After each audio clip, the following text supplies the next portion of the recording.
Hello, and welcome to Eyes on Success, a weekly program covering a wide variety of topics of interest to people with vision loss. I'm Nancy Goodman Torpey. And I'm Pete Torpey. The goal with Supersense is to make sure that you have one tool that's the most efficient, most effective scanner possible. One of the main takeaways that you should get about Supersense is that we're adding features. We're updating the app like every week to 2 weeks. We're always trying to improve this thing and make it useful for people. And we'll be talking about this relatively new app in today's episode and its many features and how it can be used. We'll speak with Shane Lowe, the liaison between the user base and the Supersense company. Making use of advanced artificial intelligence algorithms, Supersense is a powerful and versatile scanning app that can be used to explore your environment, find specific objects, scan text, and much more. But first for our tip of the week. This week's tip comes from Shane Lowe. I like to travel a lot, and so even though Supersense doesn't have any official navigation features, you can use the Object Explorer for all kinds of stuff. For example, when I'm walking around the airport, I land flights at like 1:30 in the morning sometimes. There's not a lot of people around. So I use that Object Explorer to help me find people, to help me find desks, doors, and also we're all mortal and we all have to go to the bathroom. And this thing, the feedback that I get from people is that this thing is a lifesaver in public bathrooms. You don't have to feel around for a single thing anymore. You don't even have to look with your cane too much. You can let the camera do all the scanning for you. Oh, I like it. That's a very useful feature. I hope so. Yeah, I thought it was useful. I stay out of airport bathrooms for exactly that reason. They're huge and very confusing. Absolutely. It's only recently with COVID that I've had to go into them just to wash my hands extra, but just to be safe. Mm-hmm. So actually what we do, because if we travel, it's many hours and someone needs the bathroom eventually, is we'll use the family assist restrooms. So I've become quite familiar with which airports have a lot of them, like Denver, and which have like one for the entire airport, like LaGuardia, and try finding it. And, if Pete could use the regular oversized men's room with a tool like this, it would make both of our lives a lot easier. Absolutely. Yep. You can go through the entire airport cathedral bathroom now with no trouble. And a little bit later in this episode, we'll show you how the Object Explorer works, not necessarily in a bathroom or an airport, but at least you get some sense of how to use it. You are listening to Eyes on Success. Success, success, success, success, success. Let's start by meeting Shane and learning about Supersense, the company. My name is Shane Lowe. I've been working with Supersense for about 12 months now. So I've been here since the beginning of January 2020, and my job is essentially to be the liaison between the user base, the people, you guys, and the company, the developers. My job is to make sure that we're making a product that is actually useful to solve real problems that real people have, and to make sure that the product is valuable and take the feedback and research from the people that need it. I'm blind myself all my life. I'm 20 years old. I'm one of those crazy blind people that, I travel. My fiance is totally blind as well. We went to Europe last summer, just her and I. I'm a percussionist outside of this working stuff. Avid reader, go to a lot of concerts, lots of fun there. And I'm in college for a business degree. That's the rundown. Oh, also just to make things interesting, I have a 4-year-old son as well. Just never get bored out here. I understand that Supersense has a relationship with some researchers at MIT. Where is the company located? Chagri, one of our co-founders, works with a lot of researchers at MIT. That's really what spearheads our research and development. That makes sure that we are producing innovative products that are solving problems. And he met up with Emre, who is all about growth and entrepreneurship in helping underserved communities like the blindness community. And so they met up in Boston to start this thing. Is the team all based in Boston, or you have people contributing remotely from all over the place? I'm working remotely. I'm here in Louisville, Kentucky right now talking to you. So I always work remotely. We have several people, our marketing strategist, our social media guy, those people are in Turkey. A lot of our developers are in Turkey. Both of the co-founders, however, are in Boston. So really the company is based in Boston, but the majority of our team is actually around Turkey or elsewhere in the United States. Support for Eyes on Success is made possible in part by our corporate partners. Find out more about partnership opportunities by sending an email to hosts@eyesonsuccess.net. This week's focus topic is Supersense, the app. In just a minute, we'll get into a little bit more detail about how the Supersense app works and what it does. But maybe you can give us a brief overview of it, and we'll talk about the history of the company after that. The goal with Supersense is to make sure that you have one tool that's the most efficient, most effective scanner possible. Our design is that any feature that we have in the app, the goal is to be the best, the most efficient for people to use. And as a blind person, I assume that you personally have a lot of experience working with different types of scanners and other apps. Oh yeah, so I've been on this journey for a long time, trying to find good scanning software. You talked about the genesis of this being with some people at MIT. Yep. How long ago was that? When did this project get started? What was the motivation behind it? It really started from a conversation that Emma and Chagri were having back a couple of years ago. They were talking about the value of AI and computer vision and how helpful it could be for a lot of communities and the benefit that it could add, the independence that it could add, and how they could utilize their skill sets to bring this out to benefit as many people as possible. So they did a bunch of research and discovered that the blindness field was one where they felt that they could make the strongest impact. And so they started by using AI to understand a physical space, seeing if they could teach an algorithm essentially to scan around an environment and tell the user what was there, what was around them in their vicinity. And that was the original incarnation of Supersense that came out on Android. It was just an object explorer, so you could use the phone camera and it would tell you, desks, chairs, doors, all kinds of things. It can now do over 600 objects actually. And then also an object finder. So you could say, if you wanted to find people or doors specifically, whatever it is, you could select that and it would only find those things and beep at you so you could find those specific things. That's how they started with that. And how long ago was that? The Android edition of Supersense came out last year in 2019. Oh, you've come a long way since.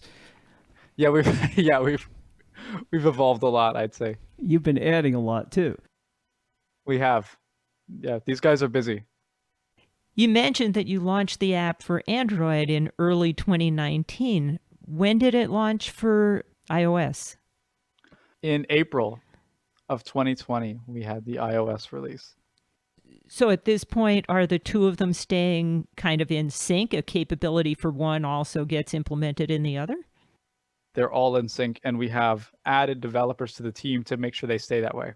So everything is the same for both apps. You have all of the features.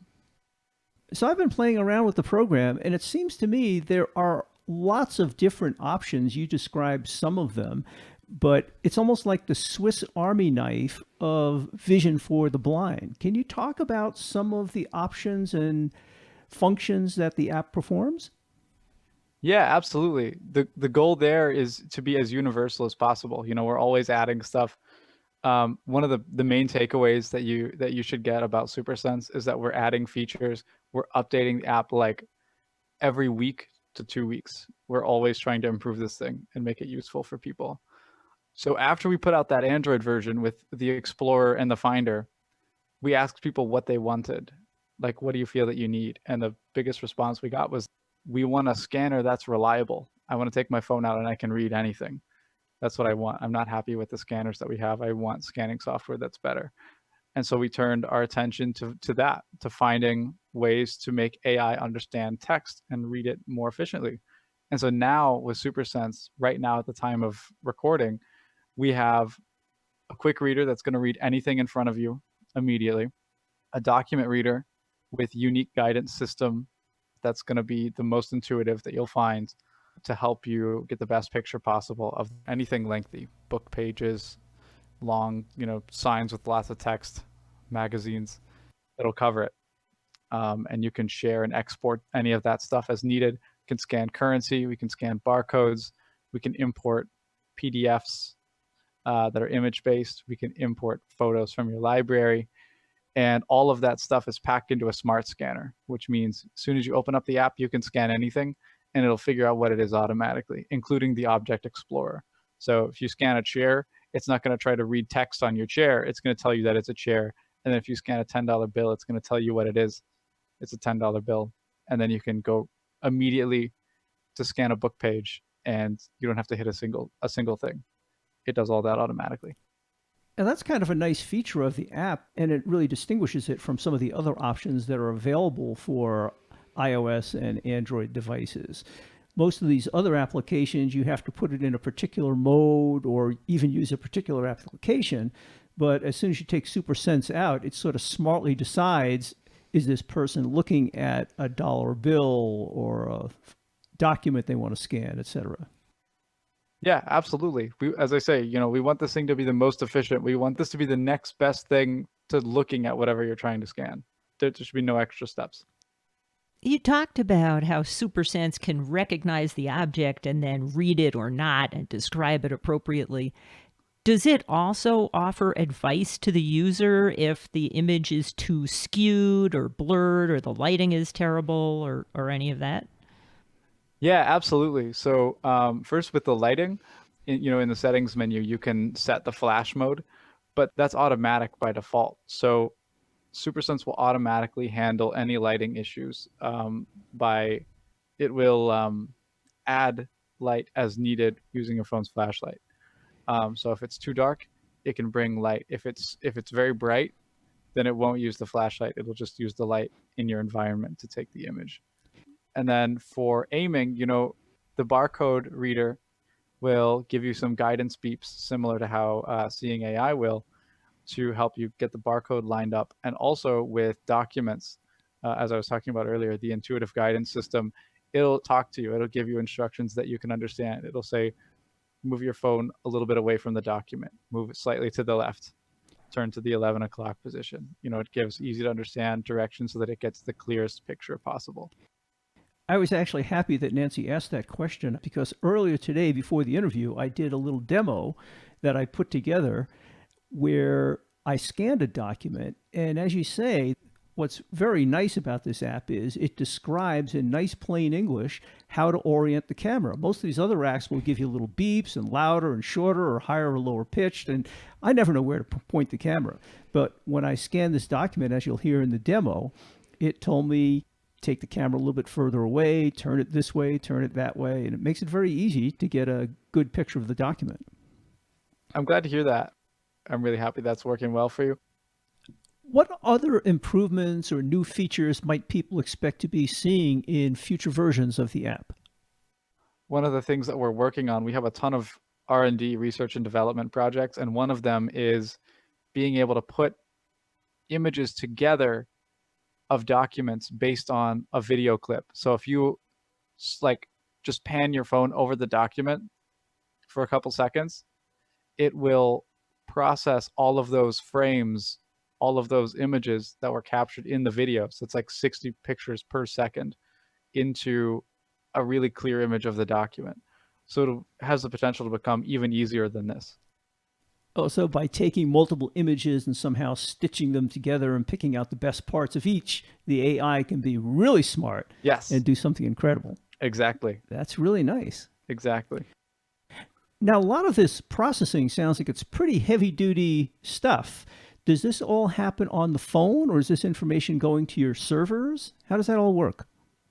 When you have a document or a barcode, it sends those things to the server. The barcode, because it has to check against our database of content to make sure that, we know what it is, and to send that information back to your phone. And a document, because you're right, there's a lot of heavy processing going on. And if you want that to happen quickly, it's going to go up to the servers. The servers are going to process it, with massive processors, and it's going to come back to your phone parsed perfectly for you to read. There's no storage that happens. So nothing that you scan at all is stored anywhere on our servers. There's no data to breach, essentially. So this is your way of addressing potential privacy concerns. Absolutely. We don't store any of that kind of data. Now, you talked about information going to your servers for documents and barcodes. How about for some of the object recognition that you do? A lot of the object recognition is going to happen on your phone. That's one of the nice things about it. I know that it has to reference the cloud in some instances. Sometimes it gets confused. But again, there's no storage that happens, and usually that happens completely offline.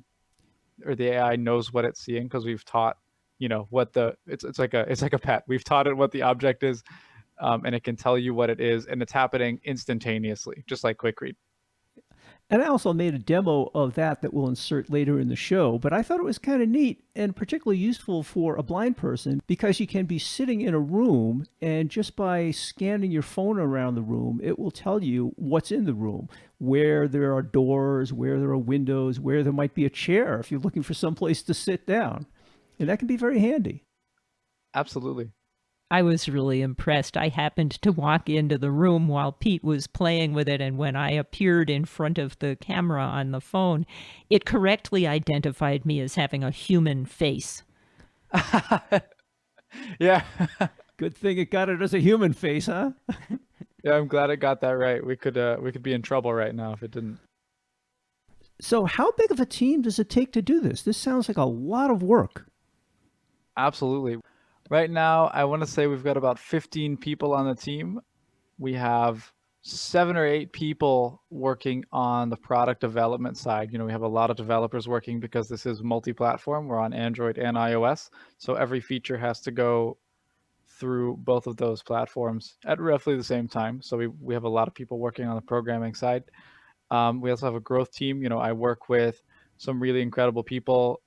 We have a blog on the website. So, we do a lot of writing, a lot of producing content because we want to really integrate ourselves into the community. I've been in this community all my life, but the company hasn't. And so we want to write things that are interesting to readers. We want to, show that we're here for the long haul. We're not going anywhere. And we want to talk about what's interesting to our users. In a lot of products that are being developed for the blind, it's very important to get user feedback to make sure people are actually addressing the questions and the problems that need to be addressed properly in the way that users can most effectively use them. And I know you're blind, and I'm wondering what other mechanisms the company uses to gather its input. Absolutely. That's part of my job. It's a lot of fun. We reach out every week or every couple of weeks, depending on what's going on. We reach out to all the new users. First, we reach out to every user by email as a personalized email to invite them to give their feedback. And then also a couple weeks later, we reach out to everyone and ask, if they're interested in having a phone call. And I schedule phone calls with every single user that's interested in giving us feedback, not only about the app, but also just to get to know them, to talk about issues that they might be having or, their daily life, just to get to know the people that are using our app so that we can, extrapolate from that information. What are we going to make next that's going to be valuable to people? What's going to be important to people? What's going to solve the hot problems that people are having around the world? Since you brought up the topic of the future, you've already told us about a number of functions that the app performs now, and you talked about all of the new features you've been adding in the recent past. What might people expect in the future? What kind of directions is Supersense taking? I mentioned the imaging research project that just got finished. Actually, we just finished that. And so, the next stage is to work that into the document reader, make that a feature. So that will be an improvement coming to the document reader in the near future. We recently finished an enhancement to document reader as well that will properly read columns and like charts. There's no scanning app on the market right now that can handle magazines in multi-columns or charts or tables or bank statements, anything like that. That's tough. And so that's going to be one of the big features coming to document reader, even more closely to now. That's going to be pretty immediate. That's going to be coming in a month's time, I would say. Outside of those kinds of improvements, we're working on a color identifier that actually works. As a blind person, I've been experimenting with color identifiers for like 10, 12 years. And, I've never really found one that's reliable. And so, that's a big thing that we've been talking to people about. We've been researching about something that can read appliances really well or digital screens to help people use, anything from their washer or dryer to a new stove to, medical devices, EpiPens, anything like that you need to read a display on. There's a huge range of options here that aren't covered. Yeah, some of those sound very useful. Yeah, I hope so. A lot of the image recognition apps these days don't read appliances and LCD screens so well, do they? It's true. Not in my experience anyway. And so we want to design things that'll be useful. We're also working on some navigation technology. We want to take advantage of LiDAR and all of these incredible leaps that are happening in mainstream technology right now to port those over and say, look, these things are also helpful for disabled people. We can do some incredible things with this. And so we're working on some really innovative stuff down the pipeline in terms of navigation and Supersense. We have a lot to look forward to then. And as promised, here are some demonstrations that Pete put together. First, the Explore mode of Supersense. Now I'll get into the Explore mode where I can point my phone's camera around the room to see what objects are in the room, and Supersense will tell me. So again, I'll hit the Start button and I'll point my phone at various points around the room. Object Explorer mode on. Poster. Computer monitor. Computer keyboard. Shelf. Bookcase. Window. Chair. Human face. And that's me. Human face. And the next demonstration is Supersense reading a document. I'm going to scan a document with Supersense, and I'll start with my phone considerably skewed from the document so that you can see how Supersense guides you into the correct position to take a good picture of the document. I'll start by hitting the Start button. Document mode on. Rotate to 1 clock position. Move further away from the document. Processing. And you can hear it took the picture there. Document. Beginning of the document for reading. Vision Quest D. Once stranded in the sighted wilderness, the blind are leading a new technological revolution, by Daniel Eisenberg. They look and it's clear that Peter Torpey, like any self-respecting computer geek, isn't particularly image-conscious. With a rumpled blue cardigan and mop top of graying hair, the Xerox scientist spends much of his days inside a sterile office in Webster, NY, cranking out software code on his Unix workstation. And that was a particularly challenging document. That page was black with writing that was part blue and part white, all different sizes, some characters overlapping others. So the fact that Supersense was able to make sense of that was really pretty impressive. On the other hand, the journalist got a few things wrong. Pete's sweater was neither rumpled nor a cardigan. But of course, that wasn't the fault of Supersense. That was the fault of the reporter who was interviewing a scientist and had some preconceived notions of what a scientist was all about. That was when I was working at Xerox, and there was an article they did about me as a blind image scientist working at Xerox. You are listening to Eyes on Success. Success, success, success, success, success. Now for this week's final item, how to learn more about Supersense and how to contact them. If people want to find out more about Supersense or the app, where would you direct them? Absolutely. So you can go to supersense.app, supersense.app if you want to take a look at our website. You can learn about Supersense there.